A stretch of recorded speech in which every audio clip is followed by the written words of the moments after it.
Hello dear students and bankers, welcome to exam prep. दोस्तों, इस video lecture के अंदर हम डिस्कस करेंगे profitability analysis of a bank branches and steps to improve the branch profitability.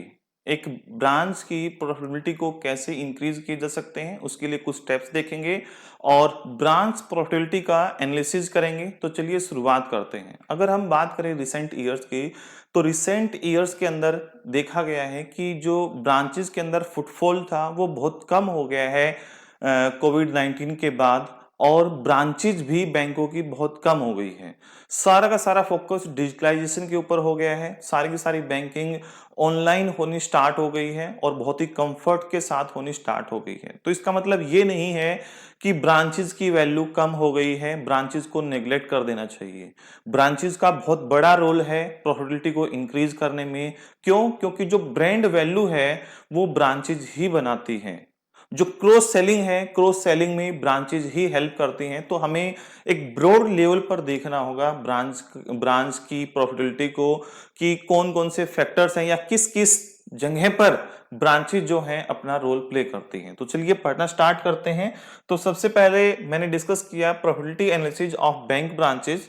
तो मैंने बताया कि रिसेंट के ईयर्स के अंदर देखने को मिला है कि जो नंबर ऑफ ब्रांचेज हैं एक बैंक की वो डिक्लाइन हो गई हैं, और ब्रांचेज के अंदर जो फुटफॉल है यानी कि कस्टमर्स की विजिट्स जो हैं वो बहुत कम हो गई हैं। कोविड 19 के बाद सारा का सारा शिफ्ट डिजिटल बैंकिंग की तरफ हो गया है।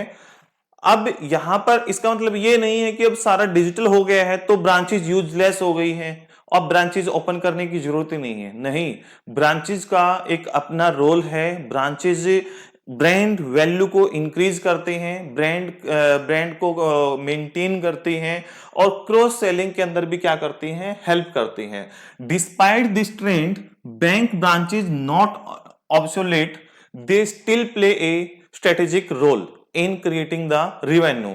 हमें ब्रांचेज को बस यही नहीं देखना चाहिए कि ब्रांचेज के थ्रू कितना बिजनेस आया, कितनी हमारी कॉस्ट आई और उसको माइनस करके हम देखें कि कितना प्रॉफिट हुआ। नहीं, ब्रांचेज का जो रोल है वो बहुत ही कॉम्प्रेहेंसिव रोल है। उसको एक ब्रॉड लेवल पर हमें देखना होगा कि जो ब्रांचेज हैं वो कस्टमर रिलेशनशिप बिल्ड करने में हेल्प करती हैं, ब्रांड को प्रेजेंट करती हैं और क्रॉस सेलिंग के अंदर भी क्या करती हैं, हेल्प करती हैं। और इसलिए हमें बहुत ही डिटेल्ड में एनालिसिस करना चाहिए जब भी हम ब्रांचेस के रोल के बारे में एनालिसिस करें कि ब्रांचेस का क्या रोल है प्रॉफिटेबिलिटी के अंदर। तो काफी बड़ा रोल है प्रॉफिटेबिलिटी के अंदर। तो चलिए अब हम डिस्कस करते हैं कुछ स्टेप्स की जिनके जिनके थ्रू हम इंप्रूव कर सकते हैं एक ब्रांच की प्रॉफिटेबिलिटी। लेकिन जो ब्रांच की प्रॉफिटेबिलिटी है या बैंक की प्रॉफिटेबिलिटी है वो किन फैक्टर्स पर डिपेंड करेगी कि वो उसको इंक्रीज किया जा सकता है। तो सबसे पहले हम बात करते हैं कि ऐसे कौन से फैक्टर्स हैं जिनके ऊपर हमारी प्रॉफिटेबिलिटी डिपेंड करेगी कि कितनी इंप्रूव हो सकती है। सबसे पहले geographical location of A branch. अगर मान लो जो हमारी बैंक की ब्रांच है वो ऐसे रिमोट एरिया के अंदर है जहां पर बिजनेसेस बहुत कम है, जहां पर जो नंबर ऑफ ट्रांजैक्शन है वो बहुत कम होती हैं, जहां पर वैल्यू ऑफ ट्रांजैक्शन है वो बहुत छोटी हैं, तो वहां पर प्रॉफिटेबिलिटी कम रहेगी। और एक ऐसा ज्योग्राफिकल एरिया है जो कि हब हो सकता है बिजनेस का, वहां पर अगर हमारी ब्रांच है वहां पर जो ट्रांजैक्शन है उनका नंबर और वैल्यू यानी कि वॉल्यूम और वैल्यू दोनों ही लार्ज स्केल पर हो रही है, तो वहां पर प्रॉफिटेबिलिटी ज्यादा होगी हमारी। तो जो प्रॉफिटेबिलिटी है वो डिपेंड करती है लोकेशन के ऊपर भी। उसके बाद डिपेंड करता है कस्टमर सेगमेंटेशन। तो कस्टमर सेगमेंटेशन का मतलब क्या है कि आपके जो कस्टमर्स हैं वो किस प्रकार के हैं। हाई नेटवर्थ कस्टमर्स आपके पास कितने हैं और जो लो इनकम कस्टमर्स वो कितने हैं। अगर हाई नेटवर्थ कस्टमर्स की संख्या आपके पास ज्यादा है तो वहां पर प्रॉफिटेबिलिटी ज्यादा होगी as compare to low income class के। ठीक है, उसके बाद हम बात करते हैं लेवल ऑफ कंपटीशन। अगर मान लो आपके ज्योग्राफिकल एरिया के अंदर अदर बैंकों की ब्रांचेज ही नहीं है या बहुत कम है, तो मोस्टली बिजनेस आपकी ब्रांच के पास ही आ रहा होगा, तो कंपटीशन वहां पर क्या होगा, कम होगा। तो लो कंपटीशन किसको इंडिकेट करता है, हाई प्रॉफिटेबिलिटी को। अगर वहां पर दूसरे बैंकों की ब्रांचेज भी भर भर के हैं, बिल्कुल पास पास हैं, तो वहां पर कंपटीशन ज्यादा होगा और प्रॉफिटेबिलिटी क्या होगी, कम होगी। उसके बाद हम बात करते हैं अवेलेबल रिसोर्सेज अवेलेबल रिसोर्सेज का मतलब ये है कि जहां पर आपके जो कस्टमर्स हैं उनके पास कितने रिसोर्सेज अवेलेबल हैं, प्लस आपके ब्रांच के पास कितने रिसोर्सेज अवेलेबल हैं बैंकिंग सर्विसेज प्रोवाइड करने के लिए। ठीक है, रिसोर्सेज में अगर हम मैन पावर की बात करें तो नंबर ऑफ स्टाफ कितना है, नंबर ऑफ एम्प्लॉइज अगर ज्यादा होंगे तो ज्यादा बेटर सर्विसेज प्रोवाइड करा पाएंगे। जो अदर जो रिसोर्सेज हैं, जैसे अच्छा जो डिजाइन होना ब्रांच का, ठीक है, और मार्केटिंग पर कितना खर्च कर रहे हो, वो सभी आपका अवेलेबल रिसोर्सेज के अंदर आ जाएगा। उसके बाद आपके जो इंप्लॉय हैं, जो आपका स्टाफ हो, कितना मोटिवेटेड है, हाई मोटिवेटेड है तो आपकी प्रोफिटेबिलिटी ज्यादा इंक्रीज होगी। अगर उनका मोटिवेशन ही डाउन है तो आप उनसे कितना ही काम करा लोगे। ठीक है, उसके बाद है कस्टमर प्रेफरेंसेस। ठीक है, तो कस्टमर की प्रेफरेंसेस कैसी हैं, वो ब्रांच बैंकिंग को प्रेफर करता है, नेट बैंकिंग को प्रेफर करता है, आपके बैंक को प्रेफर करता है, या प्राइवेट बैंक को प्रेफर करता है, गवर्नमेंट बैंक को प्रेफरेंस करता है। तो कस्टमर की प्रेफरेंसेस भी डिपेंड करती है। उसके बाद size of the branch business. ठीक है, size of the branch business तो डिपेंड करता है कि आपकी ब्रांच तो है, ठीक है, लेकिन उस वहां पर जो बिजनेसेस हैं वो कितना आ रहा है, कितना स्केल है बिजनेस का। तो अगर बिजनेस का स्केल कम है, ठीक है, तो कम प्रॉफिटेबिलिटी। अगर वहां पर बिजनेस का स्केल ज्यादा है तो क्या होगा, हाई प्रॉफिटेबिलिटी होगी। उसके बाद ऑपरेटिंग कॉस्ट, तो जितने भी आप ऑपरेशंस परफॉर्म कर रहे हैं उनको परफॉर्म करने में जो कॉस्ट हाई आ रही है तो क्या होगा, कम प्रॉफिटेबिलिटी होगी। और अगर जो ऑपरेटिंग कॉस्ट है उसको आप काफी हद तक मिनिमाइज कर लेते हैं तो प्रॉफिटेबिलिटी ज्यादा होगी। तो ये ऐसे फैक्टर्स हैं जो बैंक की प्रॉफिटेबिलिटी को इंप्रूव करने में अपना इंपॉर्टेंट रोल प्ले करते हैं। और बैंक की प्रॉफिटेबिलिटी इंप्रूव करना कोई वन टाइम टास्क नहीं है, ये डे बाय डे का, डेली का एक टास्क है और रेगुलर और कंटिन्यूअस प्रोसेस है प्रॉफिटेबिलिटी इंक्रीज करना। ठीक है, तो इसलिए ऐसा नहीं है कि एक दिन हमें काम करना है और फिर ऑटोमेटिकली होता रहेगा, नहीं, ये कंटिन्यूअस प्रोसेस है, बार बार आपको इसको चेक करना होगा। तो प्रॉफिटेबिलिटी इंक्रीज करने के लिए जो आपको रेगुलर बेसिस पर चीजों को रिव्यू करना है, सबसे पहले उनके बारे में डिस्कस कर लेते हैं। कंटिन्यूअस रिव्यू एरिया, जहां पर आपको बार बार, ठीक है, बार बार चेक करते रहना है कि यहां पर और क्या इंप्रूवमेंट किया जा सकता है, यहां पर कहीं पर लैग तो नहीं हो रही है। तो सबसे पहले हम बात करते हैं आइडेंटिफाई इंप्रूवमेंट अपॉर्चुनिटीज। ठीक है, आइडेंटिफाई इंप्रूवमेंट अपॉर्चुनिटीज। तो सबसे पहले हमें यह देखना होगा, अपनी ब्रांच को एनालाइज करना होगा कि हम कहां पर लैग कर रहे हैं, हमारी इफिशियंसी सबसे कम कहां पर है। ठीक है, तो हमारे जो नेगेटिव पॉइंट्स हैं वो क्या क्या हैं, उनको एनालाइज करना पड़ेगा और फिर हमें देखना पड़ेगा कि हम कहां पर बेटर परफॉर्म कर सकते हैं। तो सबसे पहले हमें क्या करना पड़ेगा, आइडेंटिफाई इंप्रूवमेंट अपॉर्चुनिटीज। तो हमें यह देखना पड़ेगा कहां कहां पर हम लैग कर रहे हैं और कहां पर हम लीड कर सकते हैं। अपनी अपॉर्चुनिटी को हमें आइडेंटिफाई करना होगा। Look for the inefficiencies in business processes and administration, और उसका प्रबंधन करना। उसके बाद हम बात करते हैं यूज की परफॉर्मेंस इंडिकेटर, जिसको केपीआई भी बोलते हैं शॉर्ट में। तो यहां पर हमें देखना होगा कि हमारी स्ट्रेंथ्स क्या हैं और वीकनेस क्या है।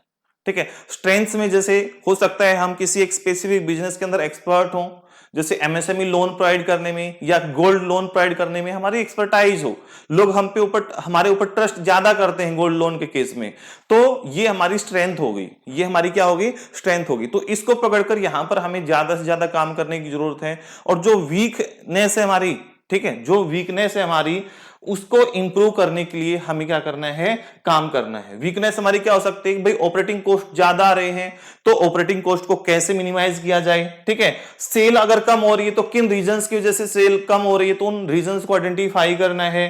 ठीक है, जो कॉस्ट है कॉस्ट को मिनिमाइज करना है। उसके बाद है एसेस ओवरऑल बिजनेस कॉस्ट। उसके बाद हमें टोटल बिजनेस कॉस्ट को भी एनालिसिस करना है कि हम कैसे टोटल बिजनेस की ब्रांच की जो टोटल कॉस्ट ऑपरेटिंग कॉस्ट है उसको कम कर सकते हैं।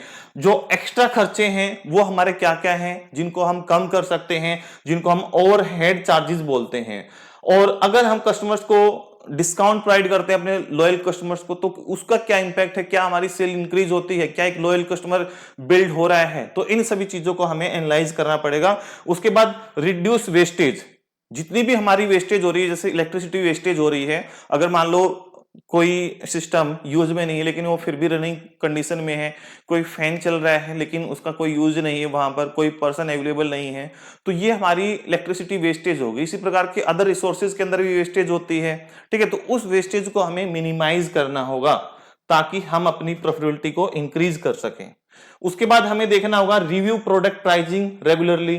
तो जब भी हम किसी प्रोडक्ट का प्राइस सेट करते हैं तो हमें ऐसा नहीं है कि वन टाइम में फिक्स कर देना है, हमें धीरे धीरे प्राइस चेंजेस लाने चाहिए और उनका इंपैक्ट देखना चाहिए कि मार्केट के ऊपर क्या इंपैक्ट जा रहा है। Test price charges before making them permanent. तो जैसे मान लो मैं एग्जांपल देता हूं, ठीक है, जैसे हमारा कोर्स है, उसकी कोर्स की फीस वैसे तो 18,000 है, लेकिन हमने आफ्टर डिस्काउंट फिक्स की हुई है कि भाई 6,000 प्लस के अराउंड होगी, ठीक है। तो हम कभी डिस्काउंट देते हैं तो हम ये एनालिसिस करते हैं कि इतना डिस्काउंट देने के बाद सेल कितनी इंक्रीज हुई। अगर मान लो सेल ज्यादा इंपैक्ट नहीं आ रहा है तो हमें डिस्काउंट देने की जरूरत नहीं है। अगर डिस्काउंट देने से सेल ज्यादा बढ़ रही है तो डिस्काउंट देने की जरूरत है, ठीक है। तो उस चीज को हम एनालाइज करेंगे। उसके बाद है maximising the profitability from the best customers. जो हमारे बेस्ट कस्टमर्स हैं उनको हमें क्रॉस सेलिंग करनी है, दूसरे प्रोडक्ट की भी सेलिंग करनी है, ठीक है, और अप सेलिंग भी करनी है, ठीक है। क्रॉस सेलिंग भी करनी, लास्ट क्लास में समझाया था, और अप सेलिंग भी करनी है ताकि एक ही कस्टमर से हम ज्यादा प्रॉफिट अर्न कर सकें। तो उसको बार बार हमें सर्विस प्रोवाइड करनी है, अलग अलग सर्विस प्रोवाइड करनी है। उसके बाद है कंट्रोल एक्सपेंडिचर्स। तो हमें अपने जो सप्लायर्स हैं, जिस रेट पर वो हमें अपनी सर्विसेज दे रहे हैं, जितने भी हमारे वेंडर्स हैं, उनके साथ नेगोशिएट करना चाहिए ताकि हमारी कॉस्ट मिनिमाइज हो सके। उसके बाद हम बात करते हैं एक्सप्लोर द न्यू अपॉर्चुनिटी, ठीक है। मार्केट को देखते रहना चाहिए कि मार्केट के अंदर कुछ नया प्रोडक्ट तो नहीं आ रहा है। अगर नया हम कर सकते हैं क्रिएट, तो हम क्या कर सकते हैं जिसका फायदा हमें मिल सके फ्यूचर में, जिससे प्रॉफिटेबिलिटी इंक्रीज हो सके। इंप्लीमेंट द मॉनिटरिंग सिस्टम, ठीक है। इंप्लीमेंट द मॉनिटरिंग सिस्टम, हर एक चीज को मॉनिटर किया जाए, एक बेंचमार्क सेट कर दिया जाए कि इतना काम आपको करना ही है, ठीक है, और ये ऐसे ऐसे काम करना है। एक बेंचमार्क, एक स्टैंडर्ड सेट कर देना, उसी स्टैंडर्ड के अकॉर्डिंग क्या है काम होता रहे और उसको ट्रैक करते रहना। उसके बाद हम बात करते हैं कुछ और स्पेसिफिक स्टेप्स के बारे में जो एक बैंक की प्रॉफिटेबिलिटी को इंक्रीज करने में रोल प्ले कर सकते हैं। सबसे पहले सेट ब्रांच स्पेसिफिक गोल। देखो, हर एक ब्रांच से सेम प्रॉफिट एक्सपेक्ट नहीं किया जा सकता, सभी की ज्योग्राफिकल लोकेशंस अलग अलग होती है और अलग अलग बिजनेस मॉडल होता है। तो ऐसे ही एक बैंक भी दो प्रकार की बैंकिंग करता है, एक रिटेल बैंकिंग करता है और एक कॉर्पोरेट यानी कि होलसेल बैंकिंग करता है। तो हर एक बिजनेस की जो एक ब्रांच होती है, अगर रिटेल बैंकिंग ब्रांच है तो उसका एक स्पेसिफिक गोल सेट कर देना चाहिए। अगर कॉर्पोरेट ब्रांच है तो कॉर्पोरेट ब्रांच का हमें गोल सेट कर देना चाहिए। तो सेपरेट सभी का इंडिविजुअल गोल सेट कर देना चाहिए। और इवन रिटेल बैंकिंग की जितनी भी ब्रांचेज हैं उनका भी एक स्पेसिफिक अलग अलग हमें क्या कर देना चाहिए, गोल सेट कर देना चाहिए कि आपसे कितना प्रॉफिट एक्सपेक्ट किया जा रहा है एक साल के अंदर, कितने आपको एलआई सेल करने हैं, कितने आपको एचएनडब्ल्यू अकाउंट ओपन करने हैं, कितनी आपकी कासा होनी चाहिए, कितनी राफा होना चाहिए। ये सब हर एक ब्रांच के क्या कर देने चाहिए, हमें स्पेसिफिक गोल सेट कर देने चाहिए। उसके बाद है execute targeted marketing campaign. Execute targeted market campaign, ठीक है। टारगेटेड मार्केट कैंपेन का मतलब क्या है कि अगर मान लो हम गोल्ड लोन के अंदर अच्छे हैं तो हमें ऐसा नहीं कि अपनी पूरी ब्रांच का एडवर्टाइजमेंट करना है, हमें केवल और केवल गोल्ड लोन के बारे में एडवर्टाइजमेंट करना है ताकि हम ज्यादा से ज्यादा गोल्ड लोन प्रोवाइड कर सकें, गोल्ड लोन की सेल कर सकें, ठीक है। तो हमें टारगेटेड, ठीक है, टारगेटेड क्या करना चाहिए, मार्केटिंग कैंपेन रन करना चाहिए। उसके बाद एनपीए को रिड्यूस करने के लिए हमें काम करना चाहिए, ठीक है। हमारी जो एनपीए है वो 3% से कम होनी चाहिए, ठीक है। और एनपीए को रिकवर करने के जितने भी टूल हैं, जैसे सरफाइसी एक्ट है, ठीक है, लीगल एक्शन है, ओटीएस है, वन टाइम सेटलमेंट बोलते हैं ओटीएस को, ठीक है। ओटीएस याद रखना, OTS stand for one time settlement, ठीक है। पर्सनल फॉलोअप है, ये सभी हमें करने चाहिए अपनी एनपीए को डिक्रीज करने के लिए, ठीक है, ताकि बैंकों की एनपीए कम हो सके। उसके बाद हम कुछ और स्ट्रेटेजी के बारे में बात करते हैं, मोर क्वालिटी लोन्स, ठीक है। तो जब भी हम लोन प्रोवाइड करें, ठीक है, जब भी हम लोन प्रोवाइड करें तो ये देखें कि भाई कहीं पर ये लोन डूब तो नहीं जाएगा, ठीक है। यहां से इंटरेस्ट अर्निंग के कितने चांसेस हैं, कितनी हमारे इनकम जनरेट हो सकती है। तो maintain the credit deposit ratio 70% for the healthy interest income, ठीक है। तो हम लोन उतने ही दें जितनी हमारे पास पब्लिक की डिपॉजिट्स आ रही हैं, बहुत ज्यादा लोन डिस्ट्रीब्यूट ना कर दें, ठीक है। Increase non interest income. Non interest income क्या होती है? जैसे कमीशन हो गया, कमीशन हो गया, इंटरेस्ट रेट को छोड़कर बाकी जितने भी हमारी इनकम हो रही है, जैसे म्यूचुअल फंड, इंश्योरेंस सेल करने पर कमीशन हो गया, ठीक है, क्रॉस सेलिंग हो गई, क्रेडिट कार्ड, एटीएम, ये सब सेल करने पर हमारी जो इनकम जनरेट हो रही है वो क्या कहलाएगी? नॉन इनकम, ठीक है, non income. Demat account open करने पर, टैक्स कलेक्शन पर, गारंटी प्रोवाइड करने पर जितने प्रकार का कमीशन होगा। Promote low cost deposits. Low cost deposits का मतलब क्या हुआ कि जो कॉस्ट ऑफ फंड है उसको कम करना है, कि हम सस्ते से सस्ते रेट पर पब्लिक की डिपॉजिट एक्सेप्ट करें, कि भाई 3% पर एक्सेप्ट करें, 9% पर लोन प्रोवाइड करें, तो प्रॉफिटेबिलिटी क्या होगी? ऑटोमेटिकली इंक्रीज हो जाएगी, ठीक है। Hold minimum cash balance. तो हर एक ब्रांच को अपनी ब्रांच के अंदर एक कैश भी मेंटेन करना होता है, कि कस्टमर कभी भी डिमांड कर सकता है और उसको हमें कैश प्रोवाइड करना पड़ेगा। तो ब्रांच के अंदर हमें कम से कम कैश रखना चाहिए, less than 1% of the deposits, ठीक है। तो जितना भी एक ब्रांच के अंदर पैसा डिपॉजिट है उसका 1% से कम हमें बैंक के अंदर डिपॉजिट रखने चाहिए, ताकि वो पैसा कहीं ना कहीं इन्वेस्ट हो, और इन्वेस्ट हो तो बैंक की जो इनकम है वो जनरेट हो। उसके बाद हम बात करते हैं कॉस्ट मैनेजमेंट। तो एक बैंक को अपनी सारी की सारी जो कॉस्ट है उसको चेक करना चाहिए कि कॉस्ट को कैसे कम किया जा सकता है, तो कॉस्ट को रिड्यूस करने के लिए काम करना चाहिए। उसके बाद बिल्ड स्ट्रॉन्ग कस्टमर रिलेशनशिप। ऐसा नहीं कि कस्टमर आया उसको हमने सर्विस प्रोवाइड कर दी, उसके साथ हमें रिलेशनशिप बैंकिंग क्रिएट करनी पड़ेगी। रिलेशनशिप बैंकिंग कैसे क्रिएट करेंगे? अगर मान लो अच्छा कस्टमर, लॉयल कस्टमर है, HNWI अकाउंट है, तो उसका बर्थडे है, एनिवर्सरी है, तो उस टाइम पर हमने केक कटिंग करवा दी, बर्थडे विश कर दिया, एनिवर्सरी विश कर दी, तो ये रिलेशनशिप बैंकिंग क्रिएट करता है, ठीक है। उसके बाद है इफेक्टिव लीडरशिप। तो ब्रांच, ठीक है, ब्रांच का जो लीडर यानी कि जो ब्रांच हेड होता है वो उसको एक लीडर के तौर पर अपना रोल प्ले करना चाहिए, पूरे स्टाफ को मोटिवेटेड रखना चाहिए, ठीक है, अप्रिशिएट करना चाहिए अपने स्टाफ को हर एक छोटी उपलब्धि अचीव करने पर, ठीक है, और रिवार्ड सिस्टम होना चाहिए, डिसिप्लिन मेंटेन किया जाना चाहिए ब्रांच के अंदर। उसके बाद है स्टाफ की अकाउंटेबिलिटी सेट कर देनी चाहिए और सभी का रोल इफेक्टिवली प्ले होना चाहिए। जैसे अगर हम बात करें मार्केटिंग डिपार्टमेंट, मार्केटिंग डिपार्टमेंट का फोकस होना चाहिए कि ज्यादा से ज्यादा सेल हो। उसके बाद रिकवरी जो टीम है उसका टारगेट होना चाहिए, अकाउंटेबिलिटी होनी चाहिए कि एनपीए कम से कम हो, एनपीए लोअर करनी है। जो टेलर है, जो कैशियर होता है, उसकी रिस्पॉन्सिबिलिटी होनी चाहिए कि जीरो कंप्लेंट आए। उसके बाद टेक्निकल टीम है, उसकी जिम्मेवारी होनी चाहिए कि जो एटीएम है, नेट बैंकिंग है, वो सारी की सारी चीजें स्मूथ हो। उसके बाद जो सिक्योरिटी डिपार्टमेंट है उसकी जिम्मेदारी होनी चाहिए कि स्कैम से और किसी प्रकार के थ्रेट से सिस्टम को प्रोटेक्ट करना, बैंकिंग सिस्टम को प्रोटेक्ट करना। और इतनी सारी जो स्ट्रेटेजीज हैं, स्टेप्स हैं, हम ये इंप्लीमेंट कर सकते हैं एक ब्रांच की प्रोफिटेबिलिटी को इंक्रीज करने के लिए। इसका मतलब ये नहीं कि सारे के सारे एक ही ब्रांच एक ही बैंक के अंदर इंप्लीमेंट हो जाएंगे। जैसे भी कि जिस भी स्टेप की आपको रिक्वायरमेंट हो, जो आपको बेटर लगे आपके बिजनेस के अकॉर्डिंग, उसको इंप्लीमेंट करना चाहिए। एक ही साइज सबके लिए फिट नहीं होता है, one size doesn't fit for all, इस बात का हमेशा आपको ध्यान रखना चाहिए। तो यहां पर हमारा जो फोर्थ चैप्टर है और जो हमारा मॉड्यूल ए है retail banking and wealth management का, वो कंप्लीट हो जाता है। अब हम मूव करेंगे जो डी मॉड्यूल है। ए के बाद हम डी करेंगे, डी के बाद फिर बी और सी करेंगे। तो ये एक सीक्वेंस होगा हमारी क्लासेस का। तो चलिए मिलते हैं नेक्स्ट सेशन के अंदर। Have a nice day.